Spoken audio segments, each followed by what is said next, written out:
Hello, my name's Bev and I'm the author of the book Please Eat, A Mother's Struggle to Free Her Teenage Son from Anorexia, which describes our family's battle with the deadly eating disorder, anorexia nervosa, which my teenage son Ben developed back in 2009 when he was just 15 years old. Welcome to Chapter 6, which is called Six Pack. Over the next few weeks, our family life undergoes a complete shift from being a normal family to being a family coping with a nightmare. Unless you've been through it, you won't believe how quickly an eating disorder can creep up on a person. The emerging realization that your healthy, happy teenage child is developing anorexia is like a horror story unfolding before your eyes. And by the time you realise something is very seriously wrong, they're already ensnared. By mid-October 2009, Ben has transformed into someone we don't recognise. One day, it suddenly dawns on me that I am terrified of my own child. Anorexia has taken over Ben. Anorexia has taken over our family. And anorexia isn't just about eating, it's about a host of other things, like depression, panic, zero self-esteem, and much, much more. I don't just mean feeling a bit low now and again, I mean deep, dark depression and self-hatred. I mean banging your head against a wall or thumping your fists against your skull, throwing things around, and animal howling. That sort of depression. With anorexia, it's as if someone else takes over your mind. Someone that taunts you all the time, telling you you're fat and that you'll never be popular until you get thin. Anorexia has you pinching the skin on your skinny stomach, taunting you that it's rolls of flab. Anorexia makes you exercise like crazy and examine yourself overcritically in the mirror. Anorexia makes you hate what you see. Anorexia lies to you that it can make you ultra handsome, ultra popular and ultra confident if you get thin. It's the ultimate carrot dangling in front of your eyes. Anorexia lies that it can put you in control of your life, and part of this control is to control exactly what goes into your stomach, how much of it, and when. The minute you deviate from this rigid eating pattern, anorexia lies to you that you're out of control. Just one serving of dinner that's not the right size, and anorexia can have the sufferer banging their head on the fridge and screaming. I know, because this is what Ben was doing virtually every day by late autumn 2009. With anorexia, it's as if your child becomes two distinctly different beings. Their normal self, the child you've known, nurtured and loved since birth, and the anorexia, a terrifying, domineering bully that torments both child and parent, an alternate personality that's hell-bent on destruction, a thing that transforms your child's behaviour, mannerisms, facial expressions, even voice tone and pitch, often in an instant, like flicking a switch. And the deeper Ben gets sucked into this illness, the more frequently this alternate personality kicks in. Many people with anorexia give this thing a name. The anorexia is often referred to as AN, anorexia nervosa, or ED, eating disorder. One parent I read about describes anorexia as like having a goblin perched on his daughter's shoulder. Some people even think of anorexia as a kind of demon. Yes, I decide that's what it's like, a demon. The anorexia demon. Looking at family photographs is a painful, instant reminder of what Ben used to look like and should look like now, but no longer does. We used to have a big, burly rugby player for a son. Now we have a ghostly waif whose mood is becoming so volatile, I am terrified of what he will do next. One morning, I'm standing in the hallway waiting to take Ben to the school bus. Ben, I shout up the stairwell for the umpteenth time, we're going to miss it.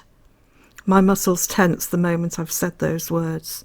It's a physical reaction I will become familiar with over the next few months. I feel like a tightly coiled spring. Almost every morning I'll hear a sudden crash as something is thumped or kicked upstairs or a door slammed shut. Often there's a guttural growling that rises in volume to be rounded off with a string of shrieked obscenities. If Ben makes it downstairs, he'll continue swearing and shouting, or he'll break down sobbing. Ben, who never used to swear in his life. Sometimes he'll yell and crash around so much that I feel like slapping him across the face like they used to do to hysterical women in the old black and white movies. Instead, I just scream and scream at him to calm down, if, that is, I can make my voice louder than his. I slam the front door closed. It's only 7:15 in the morning and our street is eerily silent. I suspect they can hear us on the other side of town. They can certainly hear us next door. After all, we live in a semi-detached house and share a party wall. I can hear them tinkling on the piano or pushing the vacuum cleaner around. God only knows what they're thinking now. They probably think I'm killing him. By the time I eventually get Ben into the car, his distress is agonising, and we're not even at the school bus stop yet, let alone school. Some days I get the silent treatment, where he sits in the passenger seat, staring straight ahead as if in some terrible kind of trance. To be truthful, I'm not sure which is worse, that or the screaming and violence. At the bus stop, he slams the car door so viciously I'm frightened it will fall off. I feel as if I'm being punished, but I'm not sure what for. That's what I don't understand. What is wrong with Ben? Okay, every parent experiences a bit of hassle getting their children ready for school in the morning, but this is a completely different kettle of fish. Ben slouches off down the hill to the bus stop, where he stands apart from the other kids. Sometimes he runs down the hill, still in tears, and all the time I'm coiled up like a spring, primed for the next onslaught. I dread him coming home. I used to look forward to picking him up from school and listening to all the news and gossip. Now he seems to be in a permanently unpleasant mood, returning with tales of how so-and-so annoyed him or everyone's been ignoring him. I say the obvious. Well, what do you expect if you ignored your friends all summer? No response. I'm beginning to get used to Ben storming up to his bedroom and slamming the door, followed by a crash of some sort as he thumps something. Is it my imagination, or is he exercising more than ever?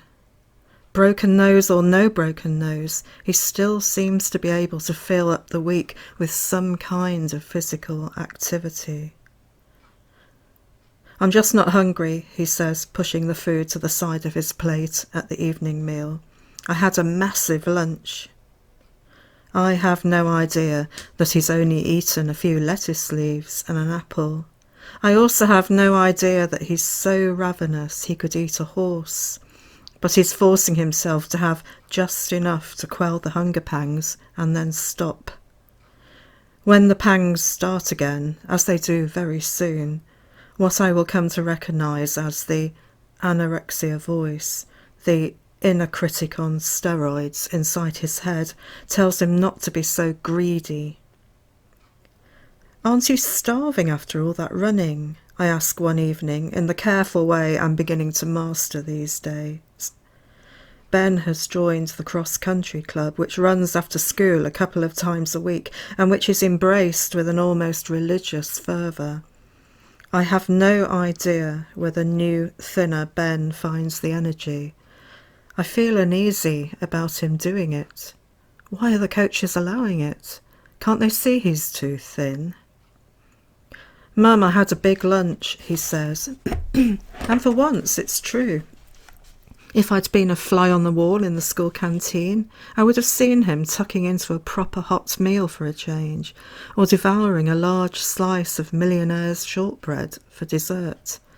That, he'll tell me years later, is because he knew he'd be running after school and had earned the right to eat.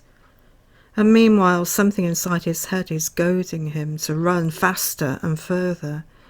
Yet, because his body isn't getting enough fuel, it's becoming harder to do. But he has to keep on going, because if he stops, he'll get fat. Or at least that's what this thing inside his head tells him. With a heavy heart, I decide it's time to come clean and explain to the school that Ben isn't himself at the moment. I call the head of year and warn him that Ben's behaving unusually and may begin to do strange things. We're not entirely sure what's wrong, but he's lost so much weight recently that we think it may be an eating disorder. We're waiting for a diagnosis. The teacher isn't surprised. He's already noticed the dramatic weight loss, and so have half the PE staff. After all, Ben is involved in just about every sport in the school. But they are worried, seriously worried. It's a good thing I came clean. Very soon I begin to get regular emergency phone calls from school asking me to come and pick up the pieces of whatever chaos the emerging eating disorder has driven Ben to create that day. I begin to dread the school's number showing up on my phone. Usually it's Sheila, the school nurse, that gets in touch. I'm getting used to dashing around for my car keys, heading off to school and rushing into the reception area. I'm just off to see Sheila, she's expecting me. I make my way to the medical centre, climbing the stone staircase, past the library and through the fire doors. Knock, knock, I announce, pushing open the door. Sheila greets me with a hug. Come in, love, and sit down, she says, asking if I'd like a coffee. Instantly I feel safe. I glance up at the mantelpiece above the boarded-up fireplace. There's an assortment of trinkets, teddy bears and thank you cards. Behind me is a squishy sofa, and through the archway are 4 iron bedsteads made up for emergencies. Through the tall sash windows, with their old handmade glass, I can see the rose garden and cricket pitch, and beyond that the rugby fields and the woods rising up from the river.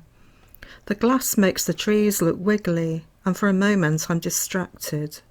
Sheila's voice nudges me back to reality.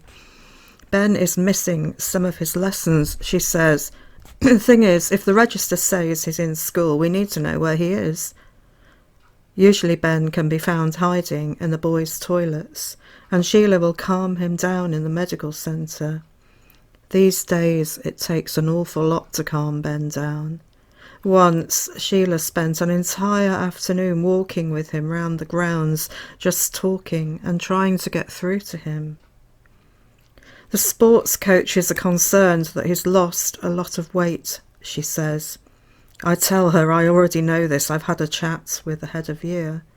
And the netball coach saw him pushing himself hard in the gym, almost as if he was in a trance. She looks at me, waiting for a response. Suddenly I'm pouring it all out. Ben isn't eating, he can't stop exercising, and he's isolating himself from his friends. He's getting hysterical, flailing and shrieking, crying out like a wounded animal, banging his head against walls and getting violent. Getting him out of the door in the morning is a nightmare. Picking him up from school is even worse. Meals are a battleground, and he goes to pieces most evenings. He seems to hate school. We've taken him to the GP several times, but we're just told to go away with instructions to eat sensibly and come back in a week or so. Sheila passes me some tissues, goes to fetch the coffee, and sits down to talk. How much do you know about eating disorders? She asks in a way that makes my blood run ice cold. It's the first time someone has echoed my own concerns. I tell her I know virtually nothing. It's not something you think about when you have a boy. I remember there was a skeletal woman at the gym who used to punish herself on the cardio equipment. People used to whisper and stare and ask why the management allowed it. But apart from being a diet gone wrong, I know nothing about eating disorders. Zilch. I did wonder, I say slowly, hoping she'll say no, it's probably just teenage angst gone a bit too far. But instead she says, I think you should ask your GP to get Ben referred to CAMS. Sheila explains that CAMS stands for Child and Adolescent Mental Health Services. They're the people that deal with eating disorders in our city. No, she's never come across a boy with anorexia, but unfortunately it looks as if all the signs are there. Deep down I know she's right. I'm so sorry, she says, but the good news is that eating disorders are treatable and CAMS are very good. But, I ask her, with mounting panic, if eating disorders are about well eating, then why the extreme behaviour and moods? The thing is, Sheila explains, eating disorders are mental illnesses just like OCD or clinical depression are mental illnesses. They don't just affect the body. After all, the brain needs fuel to function. She tells me to go back to our GP and insist on a referral right away. Look, she says, holding the door open for me afterwards. Whatever the school can do, whatever I can do, don't hesitate to ask for help. Call me any time, and if I'm not here, my deputy will be. Meanwhile, I'll keep a discreet eye on Ben, and the medical centre is open to him whenever he needs a bolt hole. Or whenever you do, for that matter, Bev. She even gives me her mobile number in case I need to get hold of her in an emergency.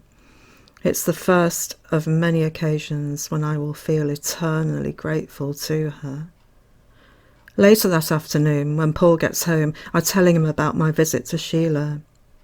Right, that's it, he announces angrily, picking up the phone and dialing the GP's surgery. Minutes later, he has a GP on the line. He insists on an immediate referral, urgently and without delay.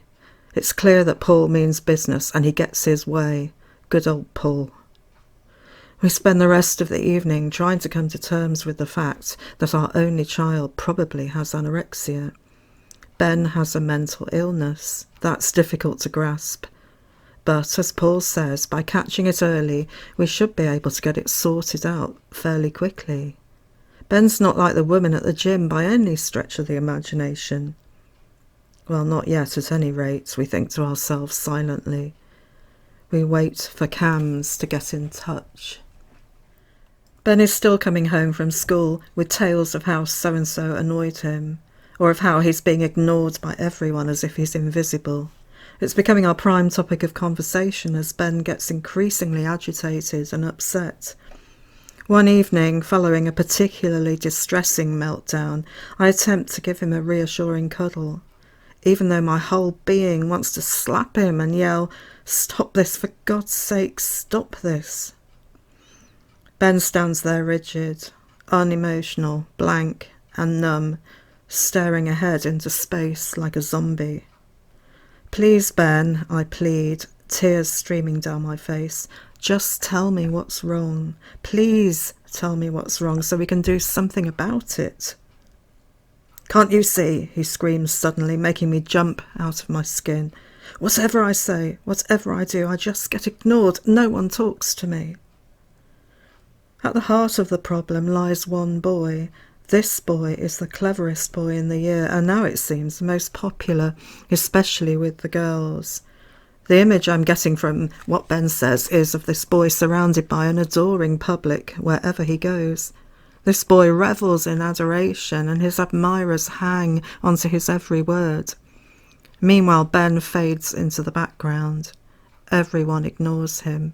He doesn't get hugs. He doesn't get admired. And this boy is often too busy sending and receiving texts from his adoring public to bother with his old friend Ben.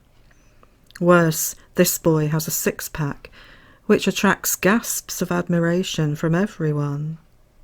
Or at least that's Ben's version of events. Given different circumstances, I'd laugh it off and tell Ben not to be so ridiculous. But this is serious, deadly serious, and I feel sorry for this boy who must have no idea of the effect his actions are having on Ben. I'm painfully aware that Ben is exercising more than ever in a bid to get that coveted six-pack so he'll be loved, his words, like this boy. And the more Ben exercises and the less he eats, the more weight and muscle he loses. And the more the eating disorder forces him to withdraw socially, the more impossible the task becomes. It is a vicious circle, and Ben is blind to what is happening. But it's not all bad news. Sometimes the emerging eating disorder gives us a bit of time off. Bonfire night, 5th November, is one such occasion. For once the weather is fine and dry, but because it's so very cold, we've packed a hot picnic to take to the local fireworks display. I've baked large jacket potatoes and inserted a couple of hot sausages into each with some fried onions and barbecue sauce. Yes, fried onions. I've also taken along some of Ben's homemade gingerbread and mulled apple juice in a thermos flask, crossing my fingers that he will eat it all. For once, everyone is relatively relaxed. By now, my inner ear problem has receded too, so I feel much more like my old self. Also, to my relief, Ben eats everything without any fuss. That's what's so odd, I think to myself again. It's like Jekyll and Hyde.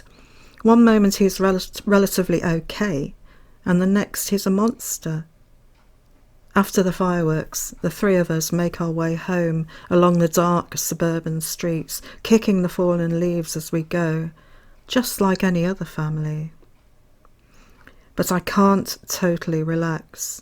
Underneath, I know that the monster, demon, or whatever nickname we give Ben's condition will be back, picking up where it left off and dragging him below the surface. It's ages before I can say the A word, anorexia. For some reason, the term eating disorder doesn't sound as serious, whereas anorexia conjures up terrifying images in my head of skeletal people that are more like the Walking Dead, or celebrities like Karen Carpenter and Lena Zavaroni, who lost their fight against the condition, or that woman at the gym. Frightened of what this illness could do to my child, I spend a lot of time Googling for anything I can find on eating disorders. Like any condition you look up, there's so much information. Some of it written by experts, some by parents of children with eating disorders, some by the patients themselves, and most of it pretty scary. It's also confusing. One website says this and another says that. Then there are the sensationalist media reports featuring celebrities with eating disorders or extreme before and after photos of someone that's recovered from anorexia or someone that hasn't. Finally, there are the sinister websites written by people who are only just hanging on to the threads of their brittle lives, their bodies permanently damaged or disabled from the effects of long-term starvation. What's doubly frightening is the impression I'm getting that, once ensnared, this is something that is very hard to break free from. These hardened anorexics are well aware they're destroying themselves, yet they seem powerless to do anything about it. A bit like a drug addict hooked on heroin, some may get clean while others never do. I'm quickly realising that anorexia isn't something you can just snap out of, or a diet gone too far. If only it was this straightforward. And still there is no sign of an appointment with CAMS. That's the end of chapter 6. Thank you for listening. At the end of this video there'll be an in-video link which will take you to chapter 7, which is called Consumed. I look forward to seeing you there. It would also be really good if you could like this video, and you can subscribe to my channel by clicking the subscribe button below. Oh, and don't forget to visit my blog. you'll find the link below. You'll also find a link to my website where you can download PDFs of my blog for free.